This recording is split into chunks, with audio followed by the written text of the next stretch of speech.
तो चैनल को सब्सक्राइब कर लीजिए और वीडियो को पूरा देखें। इतिहास के पन्नों को अगर पलटकर देखें तो एक समय ऐसा था जब विश्व के मानचित्र पर भारत का स्थान किसी चमकते हुए सूर्य के समान था। यह वह दौर था जब भारत को केवल कविताओं में ही नहीं बल्कि वास्तविकता में सोने की चिड़िया कहा जाता था। लेकिन क्या आप जानते हैं कि इस सोने का असली अर्थ क्या था? यह केवल राजाओं के खजाने में पड़ा सोना चांदी या कोहिनूर हीरा नहीं था। भारत की असली दौलत थी उसकी उपजाऊ मिट्टी, उसके कुशल कारीगर और उससे भी बढ़कर यहाँ के जंगलों में महकने वाले मसाले। काली मिर्च, जिसे पश्चिमी दुनिया में काला सोना कहा जाता था, इलायची और दालचीनी की महक ने 7 समंदर पार बैठे यूरोप वासियों की नींद उड़ा रखी थी। उस समय यूरोप की सर्दियां जानलेवा होती थीं और मांस को सुरक्षित रखने के लिए भारतीय मसालों की सख्त जरूरत थी। यही वह जरूरत थी जिसने लालच का रूप लिया और दुनिया के सबसे बड़े साम्राज्य की नींव रखी। 17वीं शताब्दी की शुरुआत हो रही थी। ब्रिटेन में उस समय गृहयुद्ध और आर्थिक तंगी के बादल मंडरा रहे थे। वहाँ की अर्थव्यवस्था मुख्य रूप से खेती पर निर्भर थी, लेकिन वह नाकाफी साबित हो रही थी। ऐसे में ब्रिटेन के कुछ अमीर व्यापारियों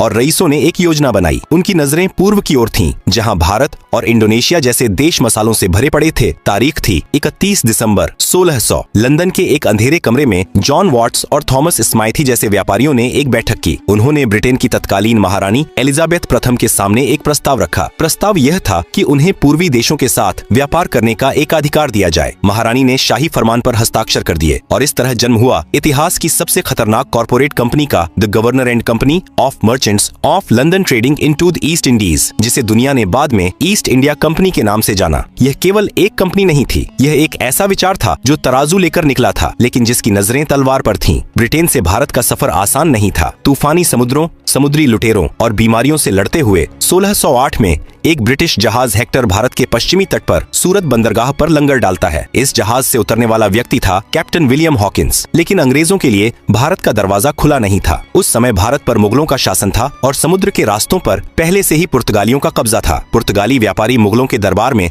अपनी पैठ बना चुके थे और वे किसी भी कीमत पर अंग्रेजों को यहाँ टिकने नहीं देना चाहते थे। जब हॉकिंस ने आगरा जाकर मुगल बादशाह जहांगीर से मुलाकात की और व्यापार की अनुमति मांगी, तो पुर्तगालियों के दबाव में जहांगीर ने उन्हें खाली हाथ लौटा दिया। यह अंग्रेजों के लिए एक बड़ा झटका था, लेकिन उन्होंने हार नहीं मानी। उन्हें पता था कि अगर भारत के खजाने तक पहुंचना है तो उन्हें कूटनीति का रास्ता अपनाना होगा। अंग्रेजों ने अपनी रणनीति बदली। 1615 में ब्रिटेन के राजा जेम्स प्रथम ने अपने सबसे चतुर राजदूत सर थॉमस रो को जहांगीर के दरबार में भेजा। थॉमस रो एक साधारण व्यापारी नहीं थे, वे एक मंझे हुए कूटनीतिज्ञ थे। वे अपने साथ ब्रिटेन से मखमली कपड़े, शराब और नायाब पेंटिंग्स लेकर आए थे, जो मुगल बादशाह को लुभाने के लिए काफी थीं। थॉमस रो ने लगभग 3 साल तक मुगलों के दरबार में समय बिताया। उन्होंने जहांगीर को यह विश्वास दिला दिया कि अंग्रेज केवल व्यापारी हैं और उनका उद्देश्य मुगलों की सुरक्षा करना और उन्हें राजस्व देना है। आखिरकार जहांगीर का दिल पसीज गया। उसने वह ऐतिहासिक दस्तावेज जारी किया जिसने भारत के भाग्य को हमेशा के लिए बदल दिया। जहांगीर ने ईस्ट इंडिया कंपनी को सूरत में अपनी पहली फैक्ट्री कारखाना लगाने की अनुमति दे दी। उस समय किसी को अंदाजा नहीं था कि कागज का वह एक टुकड़ा आने वाली सदियों में भारत के लिए गुलामी की जंजीर बन जाएगा। अनुमति मिलते ही अंग्रेजों ने अपनी चालें चलनी शुरू कर दी। 1619 तक उन्होंने सूरत, आगरा, अहमदाबाद और भड़ूच में अपने व्यापारिक केंद्र स्थापित कर लिए। उनकी नजर अब केवल मसालों पर नहीं थी, बल्कि वे भारत के सूती कपड़े, रेशम, नील और शोरा, जो बारूद बनाने के काम आता था, पर भी कब्जा जमाना चाहते थे। धीरे धीरे उन्होंने दक्षिण भारत की ओर रुख किया और 1639 में मद्रास अब चेन्नई में अपनी पकड़ मजबूत की। इसके बाद 1668 में इंग्लैंड के राजा चार्ल्स द्वितीय को पुर्तगालियों से दहेज में बॉम्बे, अब मुंबई का द्वीप मिला, जिसे उन्होंने मात्र 10 पाउंड वार्षिक किराए पर ईस्ट इंडिया कंपनी को सौंप दिया। अब अंग्रेजों के पास पश्चिम में बॉम्बे और दक्षिण में मद्रास जैसे मजबूत गढ़ थे, लेकिन उनकी सबसे ललचाई नजरें भारत के सबसे अमीर सूबे बंगाल पर थीं। कलकत्ता, अब कोलकाता, उस समय व्यापार का केंद्र था। 1690 के आसपास जॉब चार्नॉक ने कलकत्ता में एक व्यापारिक कोठी की नींव रखी। 1700 तक आते आते अंग्रेजों ने यहाँ फोर्ट विलियम का निर्माण शुरू कर दिया। ये केवल एक गोदाम नहीं था, बल्कि एक किलेबंदी थी। 17वीं सदी खत्म होते होते ईस्ट इंडिया कंपनी भारत में अपनी जड़ें जमा चुकी थी, लेकिन अब उनका मुकाबला केवल भारतीय व्यापारियों से नहीं था। फ्रांस की फ्रेंच ईस्ट इंडिया कंपनी और डच ईस्ट इंडिया कंपनी भी भारत की संपत्ति को नोचने के लिए कतार में थीं। इन यूरोपीय शक्तियों के बीच भारत की धरती पर कई युद्ध हुए, लेकिन अपनी बेहतर नौसेना और धूर्त रणनीतियों के कारण अंग्रेज सब पर भारी पड़े। सन 1707 में मुगल बादशाह औरंगजेब की मृत्यु हो गई। औरंगजेब के जाने के बाद मुगल साम्राज्य ताश के पत्तों की तरह बिखरने लगा।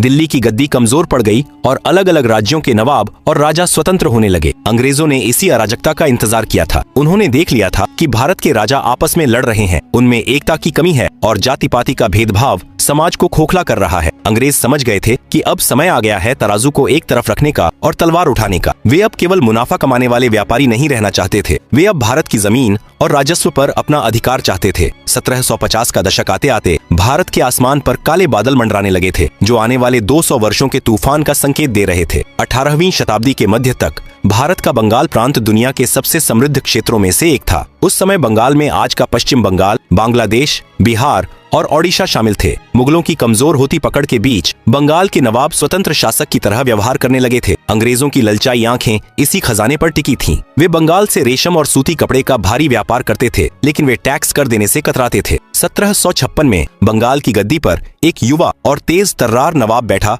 सिराज उद दौला। सिराज को अंग्रेजों की मंशा पहले दिन से ही खटक रही थी। उन्होंने देखा कि अंग्रेज न केवल टैक्स चोरी कर रहे हैं, बल्कि कलकत्ता में अपनी कोठी फोर्ट विलियम की किलेबंदी कर रहे हैं और वहां हथियार जमा कर रहे हैं। नवाब ने सख्त लहजे में अंग्रेजों को संदेश भिजवाया, तुम व्यापारी हो, व्यापारी बनकर रहो, किले बनाना तुम्हारा काम नहीं है। अंग्रेजों ने नवाब के आदेश को अनसुना कर दिया। इस अपमान का बदला लेने के लिए सिराज उद दौला ने अपनी विशाल सेना के साथ कलकत्ता पर हमला बोल दिया और अंग्रेजों को वहां से खदेड़ दिया। यह अंग्रेजों के लिए एक शर्मनाक हार थी। जब यह खबर मद्रास में बैठे ब्रिटिश अधिकारी रॉबर्ट क्लाइव तक पहुंची तो वह तिलमिला उठा। क्लाइव एक धूर्त और क्रूर सेनापति था। वह समझ गया था कि सीधी लड़ाई में सिराज की विशाल सेना को हराना नामुमकिन है, इसलिए उसने वह रास्ता चुना जिसमें अंग्रेज माहिर थे, षड्यंत्र और धोखा। क्लाइव अपनी सेना लेकर बंगाल पहुंचा, लेकिन उसने तलवार चलाने से पहले नवाब के दरबार में गद्दारों को ढूंढना शुरू किया। उसे शिकार मिल गया मीर जाफर। मीर जाफर नवाब सिराज उद दौला का सेनापति था, लेकिन उसके दिल में नवाब बनने की हसरत थी। रॉबर्ट क्लाइव ने मीर जाफर के साथ एक गुप्त समझौता किया, तुम युद्ध के मैदान में अपनी सेना को लड़ने से रोक दो, हम सिराज को हरा देंगे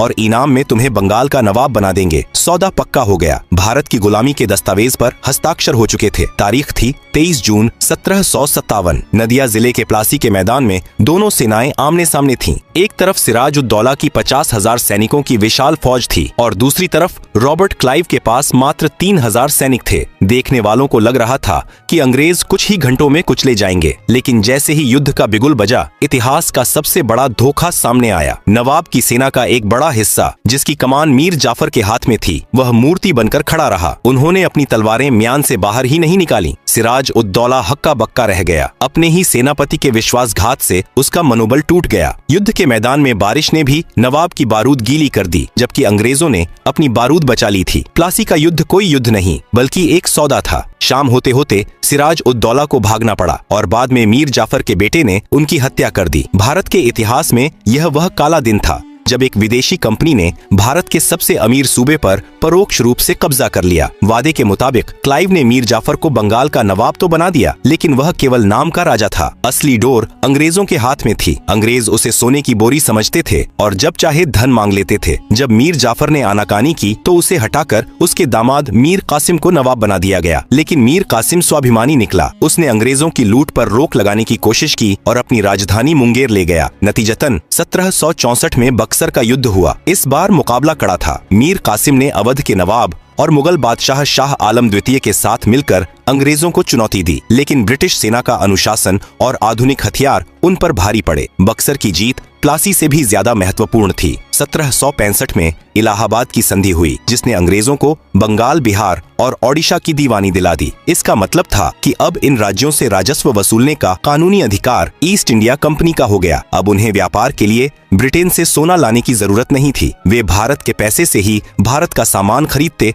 और मुनाफा कमाते। यहीं से कंपनी का असली राज्य शुरू हुआ। बंगाल पर कब्जा करने के बाद अंग्रेजों की भूख बढ़ गई। अब उनकी नजर मैसूर, मराठा और पंजाब जैसे शक्तिशाली राज्यों पर थी। मैसूर में टीपू सुल्तान जैसे शेर ने अंग्रेजों को लोहे के चने चबवाए, लेकिन अंततः 1799 में अपनों की गद्दारी और अंग्रेजों की घेराबंदी के कारण वे शहीद हो गए। इसके बाद लॉर्ड वेलेस्ली ने एक नई चाल चली सहायक संधि। यह एक मीठा जहर था। अंग्रेज भारतीय राजाओं से कहते, हम आपको अपनी सेना किराए पर देंगे आपकी सुरक्षा के लिए, लेकिन बदले में आपको हमारी सेना का खर्चा उठाना होगा और अपने दरबार में हमारा एक रेजिडेंट रखना होगा। जिस राजा ने यह संधि मानी उसने अपनी आजादी बेच दी। धीरे धीरे अंग्रेज उस राज्य की विदेश नीति और आंतरिक मामलों में दखल देने लगते और अगर राजा सेना का पैसा नहीं चुका पाता तो उसका आधा राज्य हड़प लेते। हैदराबाद के निजाम से लेकर मराठों तक कई राज्य इस जाल में फंसे। जो नहीं झुके उन पर हड़प नीति थोप दी गई, जैसा कि झांसी और सतारा के साथ हुआ। 1850 आते आते भारत का नक्शा बदल चुका था। कश्मीर से कन्याकुमारी तक भगवा और हरे झंडों की जगह अब यूनियन जैक लहरा रहा था। तराजू लेकर आए सौदागर अब भारत की तकदीर लिखने वाले विधाता बन बैठे थे। प्लासी और बक्सर के युद्धों ने अंग्रेजों को भारत का शासक तो बना दिया था, लेकिन अब उनका अगला लक्ष्य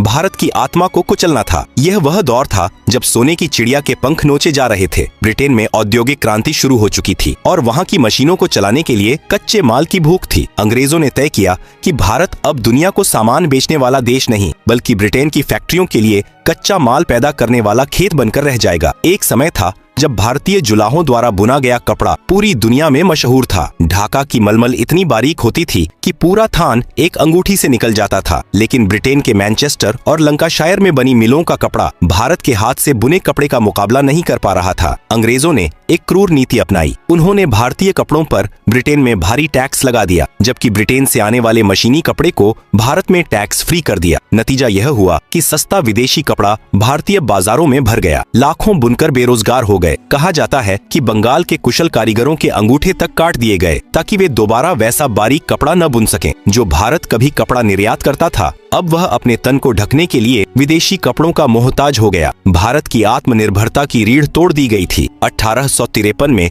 जब पहली ट्रेन मुंबई से ठाणे के बीच चली तो इसे भारत के विकास का प्रतीक बताया गया, लेकिन सच्चाई कुछ और थी। अंग्रेजों ने रेलवे का जाल भारतीयों की सुविधा के लिए नहीं, बल्कि अपनी लूट को आसान बनाने के लिए बिछाया था। रेल की पटरियां भारत की छाती पर बिछाई गई वे नसें थीं, जिनके जरिए देश के कोने कोने से अनाज, कपास और खनिज खींचकर बंदरगाहों तक पहुंचाया जाता था और वहां से सीधे ब्रिटेन भेज दिया जाता था। इसके अलावा रेलवे का मुख्य उद्देश्य यह था कि अगर कहीं भी भारतीय विद्रोह करें तो ब्रिटिश सेना को चंद घंटों में वहां पहुंचाकर विद्रोह को कुचला जा सके। यह विकास भारतीयों के खून पसीने की कमाई से बना था, लेकिन इसमें सफर करने पर भी भारतीयों के साथ कुत्तों जैसा बर्ताव होता था। इस दौर का सबसे भयानक अध्याय था नील की खेती। ब्रिटेन के कपड़ा उद्योगों को रंगने के लिए नील की जरूरत थी। अंग्रेजों ने बिहार और बंगाल के किसानों को अपनी उपजाऊ जमीन पर चावल या गेहूं उगाने से रोक दिया और जबरदस्ती नील उगाने का फरमान सुनाया। यह एक ऐसा सौदा था जिसमें किसान की बर्बादी तय थी। नील की जड़ें इतनी गहरी होती थीं कि वह जमीन की सारी ताकत खींच लेती थीं, जिससे वह खेत बंजर हो जाता था। अगर किसान नील उगाने से मना करता तो ब्रिटिश बागान मालिक कोड़े बरसाते, उनके घरों को आग लगा देते और उनकी महिलाओं को बेइज्जत करते। किसान अपनी ही जमीन पर गुलाम बन गया था। उसे वह फसल उगानी पड़ती थी जिसे वह खा नहीं सकता था और बदले में उसे जो दाम मिलते थे उससे एक वक्त की रोटी भी नहीं आती थी। नील दर्पण नाटक में इस दर्द को जिस तरह दिखाया गया उसने समाज को झकझोर कर रख दिया। अंग्रेजी राज का सबसे काला सच था अकाल। 18वीं और 19वीं सदी के अंत में भारत ने ऐसे भयानक अकाल देखे जिनका जिक्र आते ही रूह कांप जाती है। 1876, 1878 का भीषण अकाल और 1899 का अकाल प्राकृतिक आपदा से ज्यादा एक सरकारी हत्या थी। जब मद्रास, मैसूर और महाराष्ट्र में बारिश नहीं हुई और फसलें सूख गईं, तब भी अंग्रेजों ने अनाज का निर्यात नहीं रोका। भारत के गोदामों में पड़ा गेहूं और चावल जहाजों में भरकर ब्रिटेन भेजा जा रहा था ताकि वहां के लोग भूखे न रहें और युद्ध के लिए अनाज जमा रहे। इधर भारत में लोग भूख से तड़प तड़प कर मर रहे थे। सड़कों पर लाशों के ढेर लगे थे। लोग पेड़ों की छाल और मिट्टी खाने को मजबूर थे। माएं अपने बच्चों को चंद सिक्कों के लिए बेचने को तैयार थीं ताकि उन्हें एक रोटी मिल सके। एक तरफ भारत में 50 लाख से ज्यादा लोग भूख से मर रहे थे और दूसरी तरफ 1877 में वायसराय लॉर्ड लिटन दिल्ली में रानी विक्टोरिया के सम्मान में एक भव्य दिल्ली दरबार का आयोजन कर रहा था, जहां शराब और पकवानों की नदियां बह रही थीं। यह दृश्य नीरो के बांसुरी बजाने जैसा था जब रोम जल रहा था। लूट और भूख के साथ साथ अंग्रेजों ने भारतीयों के आत्मसम्मान को भी कुचल दिया था। अब वे भारत में मेहमान नहीं बल्कि मालिक थे। क्लबों और पार्कों के बाहर तख्तियां लटकी होती थीं। कुत्तों और भारतीयों का प्रवेश वर्जित है। रेल के डिब्बों में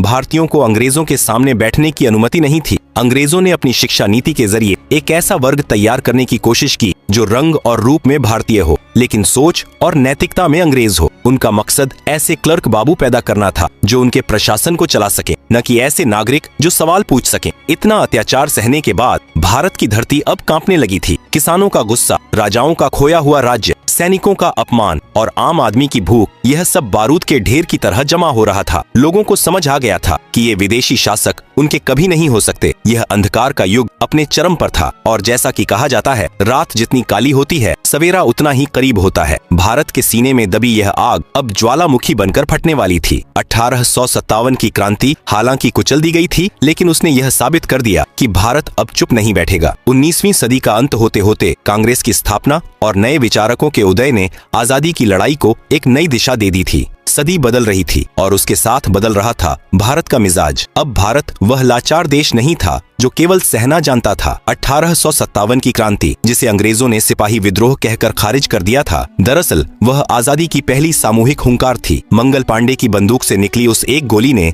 बैरकपुर में जो चिंगारी जलाई, उसने रानी लक्ष्मीबाई, तात्या टोपे और कुंवर सिंह जैसे सूरमाओं के जरिए पूरे उत्तर भारत को जला दिया था। भले ही अंग्रेजों ने उस विद्रोह को अपनी क्रूरता से दबा दिया और ईस्ट इंडिया कंपनी की जगह सीधे ब्रिटिश क्राउन महारानी विक्टोरिया का शासन लागू कर दिया, लेकिन भारतीयों के दिलों से डर हमेशा के लिए खत्म हो चुका था। 20वीं सदी की शुरुआत में अंग्रेजों ने फूट डालो और राज करो की नीति को और तेज कर दिया। 1905 में बंगाल का विभाजन इसी साजिश का हिस्सा था, लेकिन अंग्रेजों की क्रूरता की सारी हदें तब पार हो गयीं, जब बैसाखी का दिन आया। 13 अप्रैल 1919 अमृतसर के जलियांवाला बाग में हजारों निहत्थे लोग, बच्चे, बूढ़े और महिलाएं शांतिपूर्ण सभा कर रहे थे। तभी जनरल डायर अपनी फौज के साथ वहां पहुंचा। उसने बाहर निकलने का एकमात्र रास्ता बंद किया और बिना किसी चेतावनी के गोली चलाने का आदेश दे दिया। 10 मिनट तक गोलियां बरसती रहीं। वहां की मिट्टी खून से लाल हो गई, कुआं लाशों से भर गया। इस नरसंहार ने भारत की अंतरात्मा को झकझोर दिया। अब भारत सुधार नहीं चाहता था, अब उसे पूर्ण स्वराज्य चाहिए था। इस घटना ने एक 12 साल के बच्चे भगत सिंह के मन में क्रांति के बीज बो दिए और रविंद्रनाथ टैगोर जैसे शांत कवियों को भी अपनी सर की उपाधि लौटाने पर मजबूर कर दिया। इस दौरान आजादी की लड़ाई दो धाराओं में बहने लगी। एक तरफ थे महात्मा गांधी, जो लाठी और सत्य के सहारे एक ऐसा युद्ध लड़ रहे थे जिसमें हथियार नहीं उठते थे। उनका असहयोग आंदोलन और दांडी यात्रा नमक सत्याग्रह अंग्रेजों के लिए पहेली बन गए थे। अंग्रेज गोलियां चला सकते थे, लेकिन उन निहत्थे लोगों का क्या करते जो हंसते हंसते जेल जाने को तैयार थे। गांधी जी ने आम आदमी को यह एहसास दिलाया कि मुट्ठी भर अंग्रेज करोड़ों भारतीयों पर तभी तक राज कर रहे हैं जब तक हम उन्हें करने दे रहे हैं। दूसरी तरफ थे वे दीवाने जो अपनी जवानी देश पर कुर्बान करने को बेताब थे। चंद्रशेखर आजाद, भगत सिंह, राजगुरु, सुखदेव और राम प्रसाद बिस्मिल। इनका मानना था कि बहरे कानों को सुनाने के लिए धमाकों की जरूरत होती है। काकोरी में सरकारी खजाना लूटने से लेकर असेंबली में बम फेंकने तक इन क्रांतिकारियों ने अंग्रेजों की नींद हराम कर दी। जब 23 साल के भगत सिंह ने फांसी के फंदे को चूमा तो उनके चेहरे पर मुस्कान थी। उनकी शहादत ने देश के हर युवा को बारूद बना दिया। 1939 में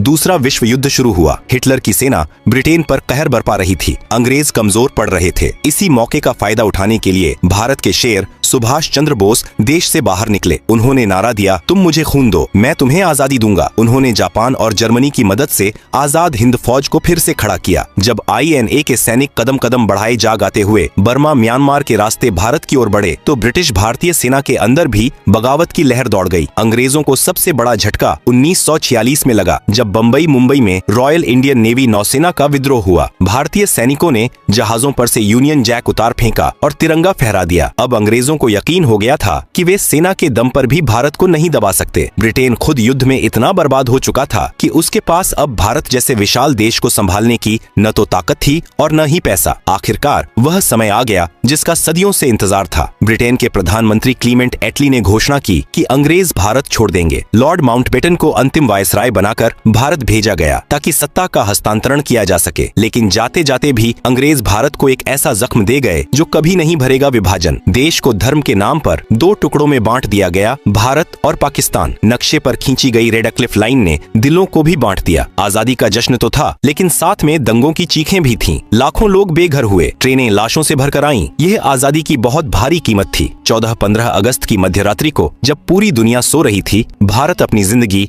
और आजादी की ओर जाग रहा था। दिल्ली के लाल किले से यूनियन जैक उतारा गया और शान से तिरंगा फहराया गया। पंडित जवाहरलाल नेहरू ने अपना ऐतिहासिक भाषण ट्रिस्ट विद डेस्टिनी दिया। दिया। वे अंग्रेज जो 350 साल पहले एक तराजू लेकर सूरत के तट पर भीख मांगने आए थे, आज अपने जहाज लेकर वापस लौट रहे थे। वे अपने पीछे एक ऐसा देश छोड़ गए थे जो आर्थिक रूप से कंगाल था, सामाजिक रूप से बंटा हुआ था, लेकिन जो अब आजाद था। ईस्ट इंडिया कंपनी और ब्रिटिश राज का इतिहास हमें सिखाता है कि जब हम अपने घर के झगड़ों में उलझते हैं तो बाहरी शक्तियां उसका फायदा उठाती हैं। भारत को सोने की चिड़िया से एक गरीब देश बनाने वाले अंग्रेज चले गए, लेकिन वे अपने पीछे लोकतंत्र, रेलवे और एक ऐसा राष्ट्र छोड़ गए जिसने अपनी राख से दोबारा उठना सीखा। आज भारत फिर से विश्व पटल पर एक महाशक्ति बनकर उभर रहा है, लेकिन इतिहास के उन पन्नों को याद रखना जरूरी है ताकि हम अपनी आजादी का मोल कभी न भूलें।